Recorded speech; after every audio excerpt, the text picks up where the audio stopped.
Hey, you want to flip your camera, Curtis? Just turn it landscape.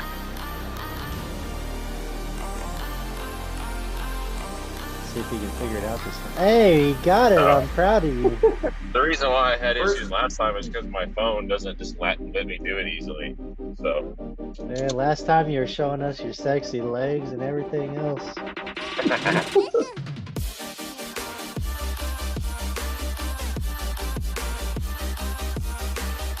What's up, everyone? We are back. This is going to be the first pod we've done in a while. It's good to be back on here. Right now, we got Adrian with us. Curtis will be hopping in with us here in a little bit. But what's up, man? How you doing? Pretty good. Just training, tired. Right arm is pretty beat the pretty dead. Yeah, Pretty pretty toasted. Been hitting hard then. yeah. It's just been a lot lately. Yeah, Lefty though, pretty fresh. It feels nice to actually have a fresh arm. yeah. Are y'all going to be able to get your thing going on Saturday? Yeah, it seems like it. I think I'll be home for Father's Day and everything, and Right. I should be a pretty good little turnout. Deirdre Yeah. Morrison hopping up on there, Stefan, just some really strong dudes. Keegan, Curtis as well. It's gonna be a really, really intense. No, that'll be good. I mean, you don't need quantity if you got the quality like that. So it'll be a good group of guys, I'm sure. Yeah, and that's where it's just like for me right now, I'm not hosting big practices because for one, it's tough to coordinate that big of a practice, and then two, it's just like right now getting some things situated at the house and stuff. So I was like, I need a small group when I'm here on Saturday, and Yeah. it's been a while since like Robert hosts his practices and stuff like that, which understandable. But I was like, I think people can appreciate a good Saturday practice. Oh, for sure. And it can be those big practices can be fun, but at times it can just be a sensory overload. There's so many guys. It's almost nice sometimes to have the smaller 5 to 8 guy practices where you can get some real good quality work in there. But I feel I like mean, the those thing, big practices, you're just banging away constantly for 3 hours.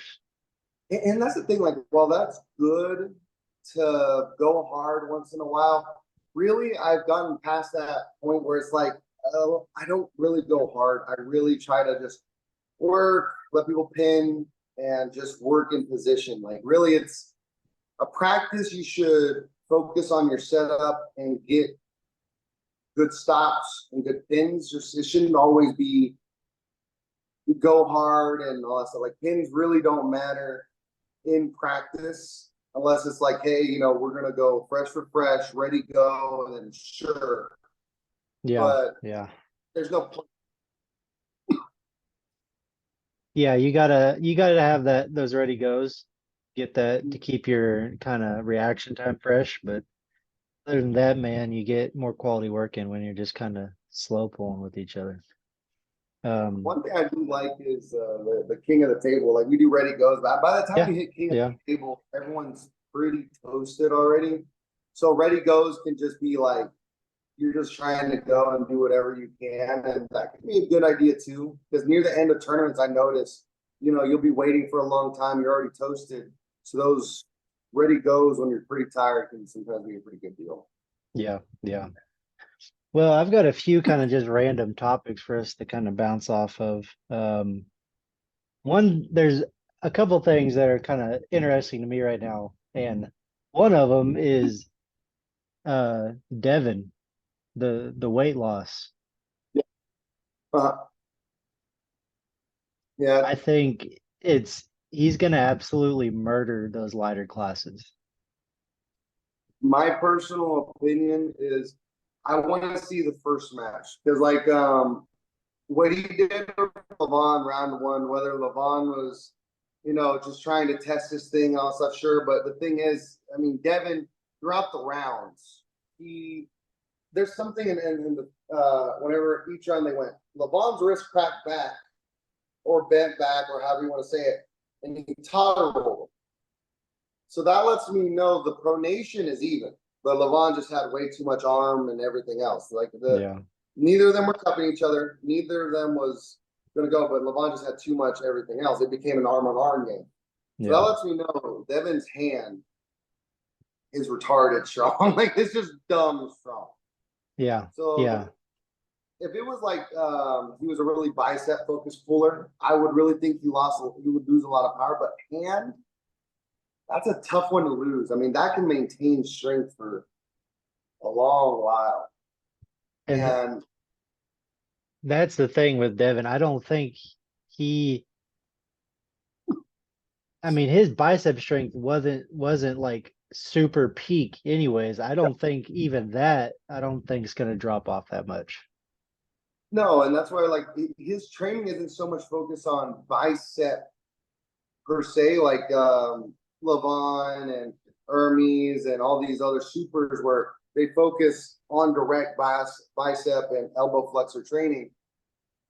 Devin, everything's through the hand, in Mhm. which it does build an incredible hand. I do firmly believe you need to build the bicep, the tricep, the other muscle groups that have that horsepower. Once you get the hand or you have it, you just got to build that huge monster base around it because at the end of the day, back pressure is such a key factor in the super heavyweights. Like genuinely, it's who has more back pressure and who can access the side pressure. It really is a thing. But in the lighter classes, I just don't see anyone doing much to Devin. I think it's going to be a tough match, like against like David Adakon. I think that's going to be a tough one.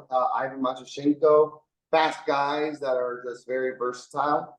Well, for David's case, I just think those are going to be tough matches. But really, other than that, I don't see anyone doing anything with Devin in the lightweight classes. Do you think he makes it down to 95? Do you think he pulls a 95 match? Ooh, As if lean he as he is does, already, that's another 20-pound water cut right there. that's tough. I mean, the thing is, like me coming back up from weight. I mean, I lost a lot of weight, um, and I agree. You can still put on strength while getting lighter. I was like, I think 250 or 248 or something like that, something wild, and I was stronger in my hand and wrist and some of the bicep lifts that I did than when I was really heavy. But the thing is, you have only so much. You can only fill that muscle so much. Like you have to gain size to gain strength. It's just a known factor. The bigger the engine, the more potential horsepower, essentially. So to me, I think cutting that much weight, that might be tough, man. And that we have to see where he's at right now. I would think if he's still just like no one's contesting him. Like if he just, for example, if he just demolishes David Dadakan, and it's not even close. I think, yeah, if that's the case, then 95 kilo cut, I think the rack is screwed. But that's just me. It just we got to see something at this lighter weight. That's a scary match, I think, for him, just as fast as Dadakan is. The thing is that impresses me on David, man. It's David Dadakan. It's not just his speed for one, his aggression. Like Todd, when I was rewatching that Todd match, like the first hit, he did get Todd, but it was the second and third hit that looked monstrous. Like I'll never forget that Todd Hutchins got David here on the defensive side. David got that and hit him and brought Todd from the A side all the way back to the B side. I'm like, my God. So I think that is a tough matchup. Like I said, if it's a war, I think Devin needs to stay at this 105 to 115 class. If he just demolishes David Dadakan, like just is not even a contest, then I think he can cut 95 kilos and probably rule that class too. Is there does it go from 105 and then supers, or is there a 115? Yeah, so what I understand, it's 95, 105, 115, and then the super. Okay, I'm trying to find the rankings right now, and I can't find the 115 rankings, but I found the 105 rankings. Yeah, 105 currently is David. on the right. Yeah. Alajon has the left, and in my Yeah. personal opinion, at 105, I mean, Alajon's up there on the lefty. We can get into that here after a while, but 115, Devon was the champion, but because he hasn't competed in that class, I think he forfeited that spot. And I think David Dadakon is, I think he's the guy at 115 as well. I'm not too sure. Yeah, I can't find it on the website. Oh, here's light heavy. Because 115 is the class that like Michael Todd would fall into, right? Michael Todd, Prudnick, Sandras, yeah, those kind of guys. Lamparelli. Yeah, Yeah. yeah. Sandras, Reno. When's Reno gonna pull again? No clue. I thought I heard something that he was gonna pull the next few. I'm not too sure. Maybe King of the Table. I know I heard something that he's gonna pull, but he is a stud, man. Reno Mashik is ridiculous. Man, a match I've always wanted to see. If Devin goes to 95, I want to see him pull Angerbayev.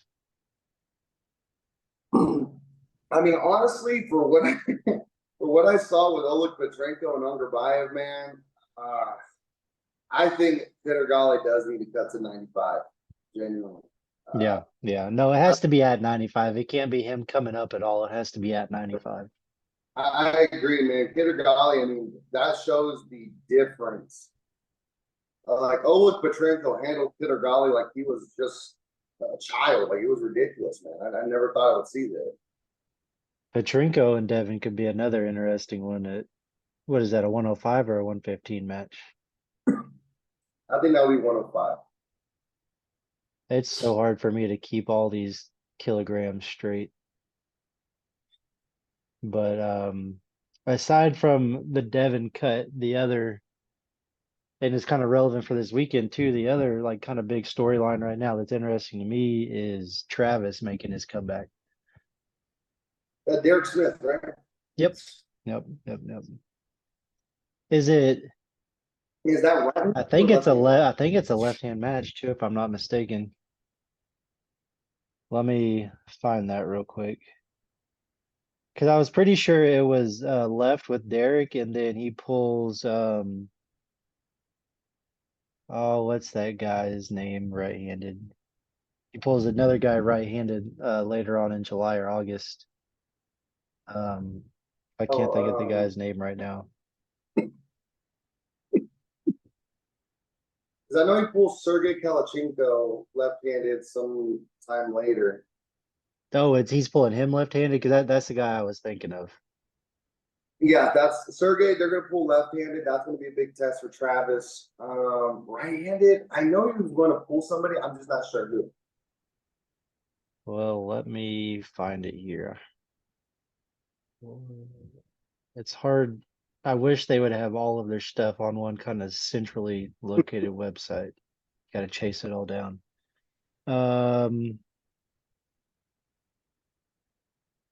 Agent.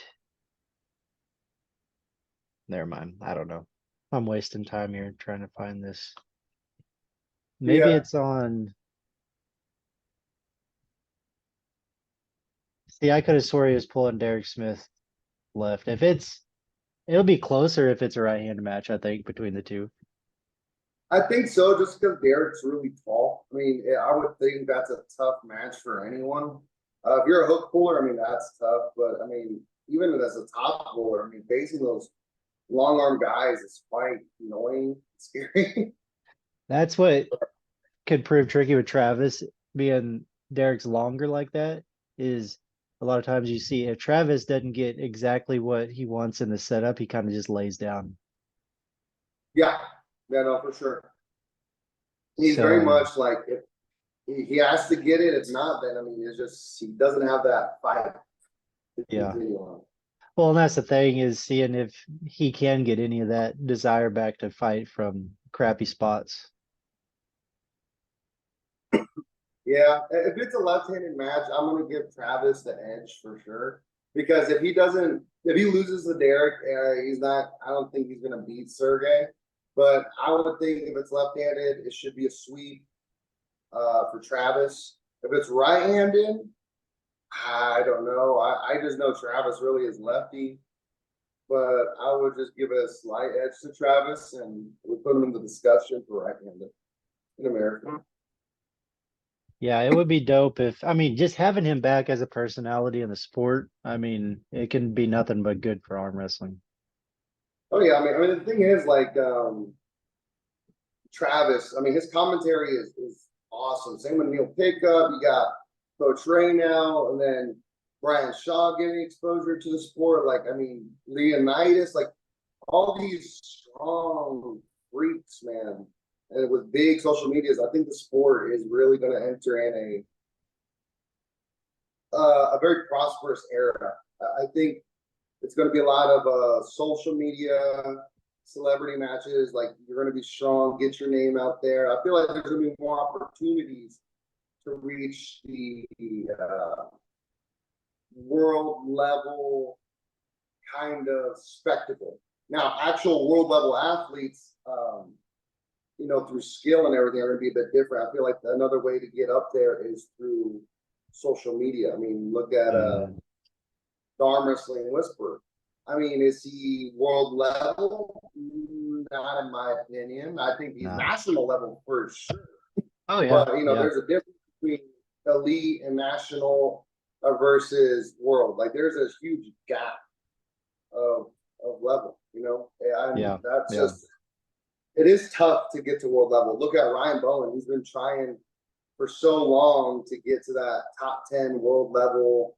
I mean, it's just tough to cross. And I feel like those. The thing with Bowen is he just can't pick a weight class. He keeps changing weight classes. If he had stayed on the 95 kilo track his whole career, I think he could be a lot more relevant than what he is. Yeah. Because right now he's gaining weight, cutting weight. And to me, I mean, cutting weight, I really thought, like, am I going to sustain and progress and shrink being like a 242, 255 guy? Sure. But I know with my frame and just later in life, it's going to be tougher for me to keep the pounds off. You really got to look at yourself and be honest. Be like, am I a weight class puller, or am I stuck in this class? Can I gain a little bit? Will it help me? Once you figure that out, you just got to stick with it. Right now, like, I think I'll never be in the 254s or 242s. I think I have to just get bigger, fill out my frame, have the time in the sport, and become a super. You know? And you just got to accept that. I feel like Ryan he has, I think, great ideas to get into different weight classes, but he's trying too much. I think really he needs to stick with the one class. Like, he needs to just pick one and say, oh, well, I just will try to fight for him. Yeah. No, I agree. I don't know if he's gonna go all the way down to 95 or if he's gonna stick at 105, but I think he'd be better served in the 95. I think 105, there's still too many killers in that class for him to kind of be relevant. I mean, you can go in the 105 class. I mean, number one, David, no, not even close. You can go number two or whatever. Alajon, even right-handed, hell no. Oleg Petrenko, no. Kittergali, no. Hutchings, yeah, hell no. Like I said, just not right there. Not even in specific order except David. All those guys are just demolishing. That's already top 5, and I'm sure there's way more monsters. What Devon, once he gets in that class, he's in that class. So I mean, that class is super stacked. I'm pretty sure that's even like Matt Mask's class. He's a 105. Yeah, I think so too. So I mean, that. No, Matt would crush him. Yeah, no, Matt would crush him. With his hit, yeah, I think he'd smoke him. Yeah, it's just like if you're an open arm top roller, man, facing another top roller is a headache, because genuinely, before everyone used to think the King's move is cheating and everything. I'm telling you, and I agree, with Devon and same with what Levon did. I mean, it's not an unbeatable move. I mean, if you do the gym, the special, you know, where you're all the way back off the pad and all that stuff, Yeah. then of course Yeah. it's tough to beat. But it is what it is. But a legal King's move is not impossible to beat. I mean, you can't maintain straight arm the whole time. Unless you just want to snap it. If you want to snap it out, like I said, in professional arm wrestling, that's on you, man. Referees can try. If the person keeps going to that position, let them snap their arm. And even like I said, I'm guilty of it where I entered a King's move and everything. It's not pretty. But whenever, for me in this case, I use a King's move or an upper arm top roll when I'm dead dog tired. No one wants to go in a King's move. It's just you go into it because you're fundamentally weak in certain areas. And the thing is with Ryan, I really think he's just way stronger than a certain level of people. But once he gets to that top echelon, he gets put in a bad position and he doesn't have, it seems like, a strong enough riser to keep climbing with these people with monster cups and monster rising and top rolling. To face those kind of people as an open arm top roller, that is tough. Yeah. Yeah. And I've gone in waves with my, I guess, kind of like and dislike of Ryan. I used to like him a lot, and then I got to a point where I couldn't really watch him anymore. And now I'm kind of back to where I don't mind him at all, and I kind of want to start to see him succeed again. I just wish he would pick a path and stay on it and quit bouncing back and forth. And the thing is, like, watching like the Delusional Ryan series or whatever. It is it's funny because obviously, you see the I guess the contradictions and everything, but like to me, really like it's funny, but at the same time, like, dude, I just want this guy that's been killing it and trying to make it, just make it to the level because at the end of the day, that's what everyone's trying to do. Yeah. The way he went about it, they're right now, really, and being super cocky, super confident. To a point you need to be, but you also got to be realizing, at the world level, everyone knows everything about arm wrestling. Like to really think about it, I can't remember who said it. I can't remember if it was on a podcast or if it was on or someone here in Oklahoma told me. The difference between elite and world level is elite. A lot of people may know certain things. Some people are more technical. They know all the technical side of things, but they're maybe not as strong in certain areas. It can be very, you have this, but don't have this. At the world level, you have everything. You know every move there is. You know all the counters. You know the little nuances. You're super damn strong. You're strong in basically every area, and you just got it. The only thing that's making the difference is the little setup, the little differences in styles and all that stuff. Like really at the world level, it's just a matter of if you got the good go and you got all this other stuff on. Yeah. Well, we could probably spend all episode talking about Bowen, but we will press on. I kind of want to bounce back to what you mentioned about 10 minutes ago. And it's something I'm extremely excited for and something I've been wanting to happen for like 5 years now. And that is the whole Brian Shaw thing. I think he's the absolute perfect prime example of someone that could come from strongman and have success in arm wrestling. Yeah, no, man. Brian Shaw, if there was any strongman, I would agree with you. Brian Shaw he's just strong. Like if the image of strong is just him. Like Halfdoor is ridiculous, but I don't know, man. I don't see Halfdoor having that same potential in arm wrestling like Brian. Or say Mark Felix with really strong grip strength, but Brian just overall is bigger than Mark Felix. He's got the whole package. He's like if you marry like if you put like Vitali's frame, but then Levon's size, that's Brian Shaw. It literally is just the two of them combined. to me, I'm really excited to see where he goes. I don't want to believe the hype because really I'm a big proponent of stop overhyping people. You know, Yeah. people that Yeah. come in super strong. Like I was partially in that where in the beginning I'm super strong. People are saying you could be this, you reach this level, and then you're trying to chase it, and then you're slowly burning yourself out, trying to chase something that takes years to accomplish, and then you just need to relax, take breaks, chill on yourself, and it puts a lot of pressure on the person at times. And with Brian being the strongest guy the strongest guy to enter into arm wrestling as a newbie, there's a lot of pressure people are going to put on him. You got to face Levon in 2 and 3 years. Let the guy breathe.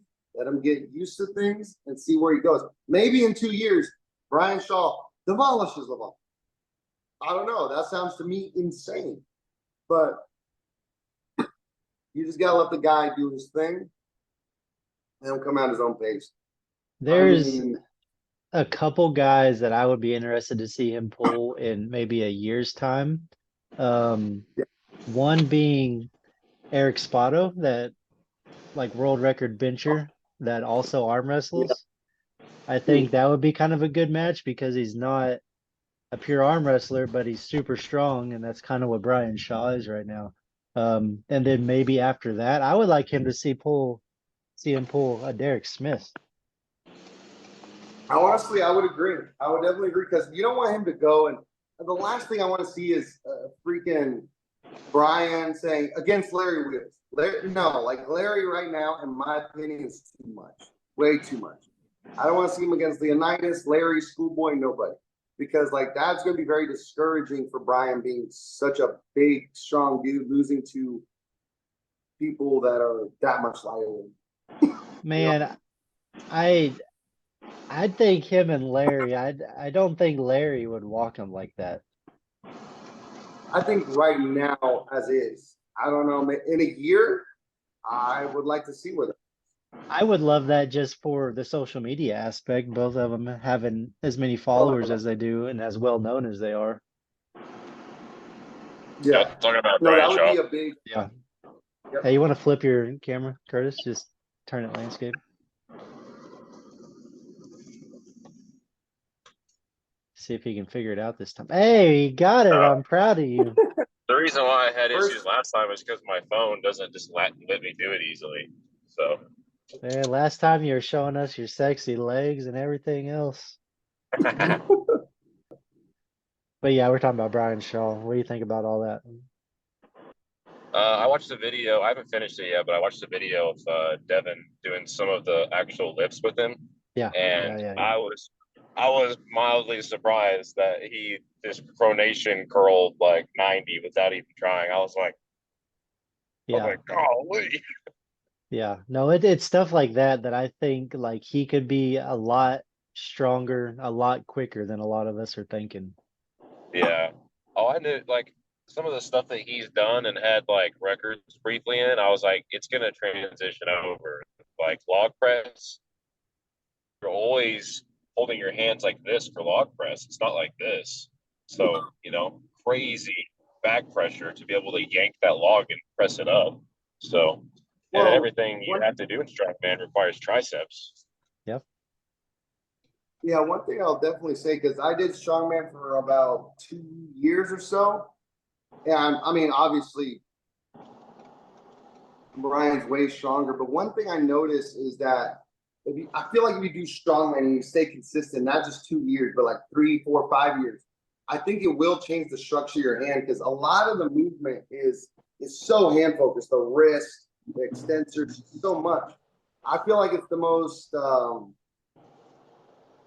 functional way, aside from powerlifting, years into that sport, to change like the tendons and everything on it. Like the structure needed for those sports is like you need a very strong structure. And I feel like Brian has a really strong wrist and a really strong cup already. Like I really think it's just a matter of him dealing with the pain just to push through to continue training. Like I don't see him let me put it like this. If I were to see him lift with perfect form, like 80 pounds to 90-pound riser right now, I wouldn't be shocked, honestly. I wouldn't be Oh, shocked not if in the his least legs bit. were that strong. The only thing that I see holding him back right now is if he starts getting that elbow pain and the arm wrestling pains, because I think one of the most underrated aspects of Brian Shaw all throughout his career is his just attention to detail and like how quickly he learns things. Like he's already caught on Yeah. so fast, and just the way like how meticulous he is with his training, like he's not gonna have any problem whatsoever adapting. It's just gonna be if his joints can adapt to the different arm wrestling pressures. Yeah, and that's what I like with Devon. He didn't come in trying to say, "Okay, you don't know what you're talking about. Let me teach you." He just said, "You know what you're doing. You probably are one of the best at building strength. Let me just teach you the movement because Mhm. that's really all you need." Oh, and you know Brian's gonna watch all of that back. He's gonna watch that back and create the perfect regiment for it. Yeah, I mean the thing is, like, really, it is his gym. Ah, dude, I want to go to his gym so bad because he Oh, has. best gym in the world. Yeah. Yeah, yeah, yeah. All right, I I got hope a he starts. random.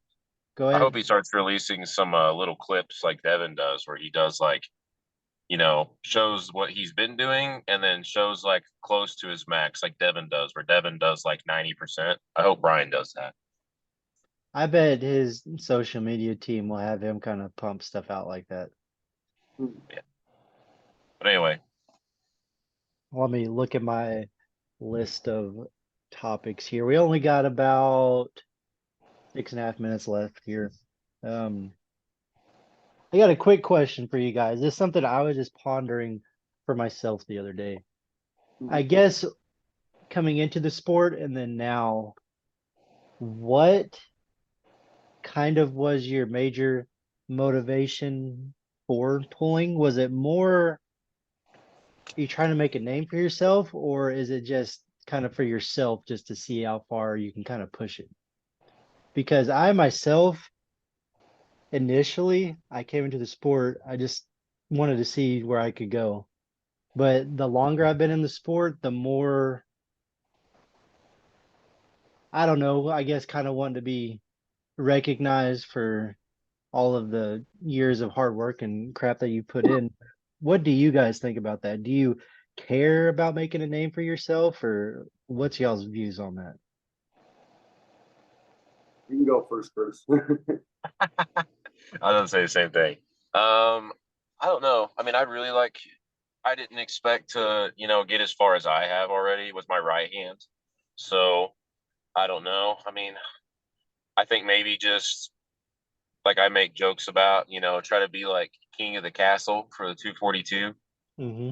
but like realistically, like actually go for it, not just joke around and try to get there and then stay at the top maybe and then start slowly moving my way towards you know, further than just that little group, like all of Oklahoma maybe, and then maybe slowly go towards international, probably in a few years, not Yeah. anytime soon at all. Like I have to work way too much right now to ever go for anything bigger than just our group. So Yeah. Yeah. For me, it originally was so I could make a name for myself and try to, because in every sport I did, like strongman, I had insane lifts at like like as a 19-year-old, I had a 700-pound deadlift, a 700-pound squat for three. And I always want to clarify, it's not like an ass to grass squat. It was like a strongman style squat where it's a box, like a setup where the strongman would squat to a certain position. It was 700 for three. Best bench I ever did was 405, and it was the hardest damn thing in my life. I hate pressing them. In every sport, in Olympic weightlifting and throwing, I progressed super fast. So I was wanting to add another sport. And I was thinking arm wrestling is going to be, I came in really strong, pressing everybody and everything. And then I got stopped by certain guys. And it became like, I want to get my name out there and all that. And I wanted to be super quick because people were telling me, hey, you can be really great. You can be really strong. You can be up here in this certain amount of time. You have that potential. I remember training to the point where it was burning me out. And like that was just recently, like I was just burned out because I was so tired from training every single day. And it taught me one thing is, do I love the sport of arm wrestling, or am I just doing it for my own pride and ego's sake? And come to know, I really genuinely do love this sport. It's something I want to stick with. I want to see how far I can go, and I want to see how strong I can be on the lifts and on the table. But it's a genuine love, just the community of arm wrestling, the brotherhood, the sisterhood of arm wrestling. It's unlike anything I've seen and I've felt in other sports. It's fun. It's great. And you don't have to be 100% the whole time. You know, you have your ups and downs. You know, what it comes down to is match day, super match or tournament. It don't matter. But that's the day it counts. And that's something I learned way back when is I would train up to this tournament thinking I just need to keep doing it. And then I would get crushed. And just recently I realized I gotta chill and I gotta take my time to try to make it to national and international level. People tell me, oh, you're national. To me, through results, it has not been shown to me. Through tournament results and everything. Practicing, people see what I give and what I do, but to me, it's just a time thing. It's just genuinely a love for the sport, and just I'm here for the ride, and I'm not gonna stop training, but I'm not gonna risk my sanity for it per se. So Right. it's just a matter of it's just chilling. It's an interesting thought process, and I mean, it may be a subject that we touch on again, but I was just curious to hear y'all's kind of thoughts on it. But still, cheap ass, we are running out of time. I'm gonna try to get another streaming or recording solution figured out so we don't have to be on a time limit. But for now, I'm gonna go ahead and end this one. Thank you guys for hopping on, and we'll see y'all soon.